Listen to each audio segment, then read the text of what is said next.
అసలు ఈ షోకి మీరైతే బాగుంటుందని ఎందుకు అనుకున్నారు అరవింద్ గారు? నా అదృష్టం అండి. నీకు అంతకంటే ఏం చెప్తారు. మనం అందరం ఎంప్లాయీస్ అండి, మనం కూలివాళ్ళం. ఇప్పుడు ఈ బలానా ఇంటికి కార్పెంటర్ అయితే బాగుంటాడు, బలానా ఇంటికి ఆ పెయింటర్ అయితే బాగుంటాడు అన్నట్టుగా ఈ బలానా. ఇంతకుముందు మీరు ఈ టాక్ షోలు కానీ టీవీ షోస్ కానీ ఏమీ అనుభవం లేదు కదా?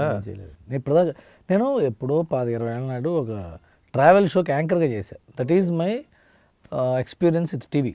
ఓకే. ఆ తర్వాత నేను ఇట్లా నాన్ ఫిక్షనల్ షో అంటారు కదా, నాన్ ఫిక్షన్ అది నేను ఇప్పుడు దాకా ఏం చేయలేదు. ఇప్పుడు ఇంకోటి ఏంటంటే ఈ షోలో బాలయ్య బాబుని పిలిచేటప్పుడు కొంతమంది, ఇప్పుడు పూరి జగన్నాథ్ గారు లాంటి వాళ్ళు కానీ చార్మి కానీ బాలా అంటాం. అవును, ఆయన నిజంగానే బయట కూడా బాగా అంటాడు ఆయన. అట్లాగా? లేకపోతే మీకు షోకి ముందే ఏమన్నా మీరు మాట్లాడుకుని ఇట్లా అనండి? లేదండి. మీరు పైసా వసూలు సినిమా చూస్తే సినిమా స్టార్ట్ బాలా యాక్షన్ అని పూరి జగన్నాథ్ గారు ఫస్ట్ షాట్ ఉంటుంది. బోయపాటి గారు అంటారు చూసారు బాబు యాక్షన్ అని, అలాగే బాలా యాక్షన్ అని పూరి జగన్నాథ్ గారి షాట్ వచ్చింది.